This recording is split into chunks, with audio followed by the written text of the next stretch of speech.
আসসালামু আলাইকুম। আমি এই মুহূর্তে খালাসপির বাজারে আছি, কাঁচা বাজারে।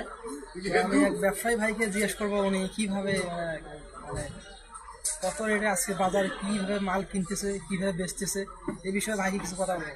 আসসালামু আলাইকুম ভাই, সজিব ভাই কেমন আছেন? ওয়ালাইকুম আসসালাম ভাই, ভালো আছি। তো ভাই আজকে আপনার ওই যে টমেটো কত করে বেচতেছেন? টমেটো 40 টাকা কেজি ভাই। 40 টাকা কেজি না? কিনছে ভাই, এটা কিনা কত আপনার? কিনা 30 টাকা কেজি ভাই,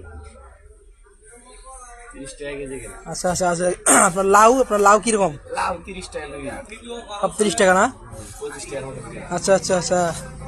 তো ভাই কিরকম আছে রমজান মাস, তো মানুষ শুনি যে বাজার কম করে, আসলেই কি বেচা বিক্রি কেমন আজকে? রমজান মাস তো ভাই বেশি একদমই কম। প্রথম হয়েছে মোটামুটি বেচা কিনা, হ্যাঁ এখন একটু বেচা কিনা কম। আবার 15টা রোজা গেলে আর কি বেচা কিনা বাড়বে, এখন বর্তমানে কম, মানে মানুষ একদম খাইতেছেই কম। আচ্ছা আচ্ছা আচ্ছা, ঠিক আছে ভাই, ধন্যবাদ আপনাকে।